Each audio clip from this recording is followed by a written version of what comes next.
Sa mga panahong walang masulingan,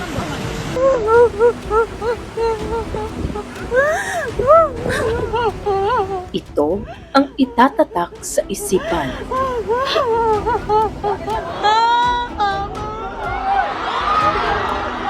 Hindi sigaw, hindi galaw, Grabe naman yung Lord ay. magdasal. May nag-save lang na Lord. Ano guys?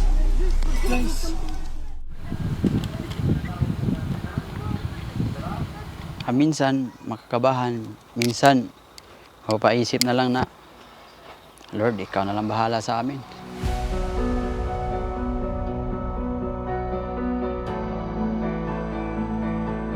Sa pagtahimik ng hangin at sa pagtigil ng uga ng lupa, ang takot doon pa lang magsisimula. Ang pinagkatakutan ko yung pamilya ko habang andun pa ako sa nirescue pa ako nila. Sinabi ko na okay lang ba yung asawa ko, okay lang ba yung mama ko at yung ibang mga kamag-anak ko, okay lang ba?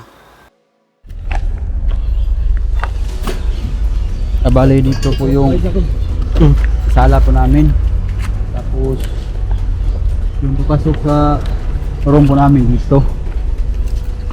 At dito po yung higaan namin.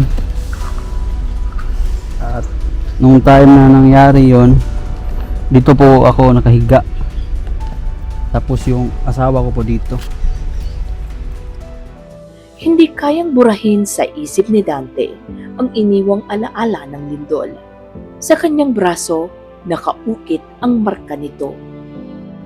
Ngunit higit sa takot, naroon ang tibay at pagbangon. Na sabi ko sa sarili ko na nangyari ang ganito, siguro may plano pa yung Diyos sa atin na magbago yung buhay natin. At ayun, nagsusumikap na makabangon.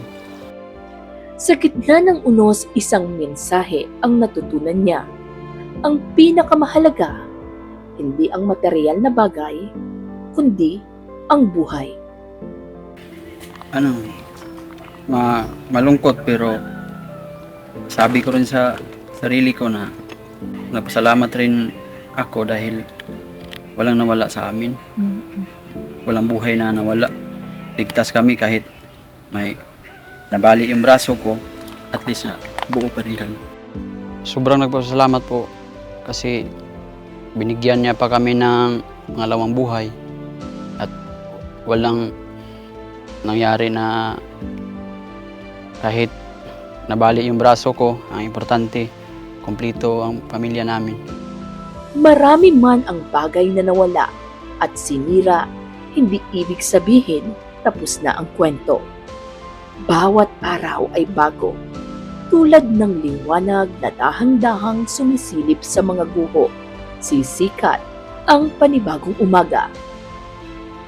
Huwag mawalan ng pag-asa at manalig sa Diyos dahil ang lahat ng ito ay pagsubok lamang.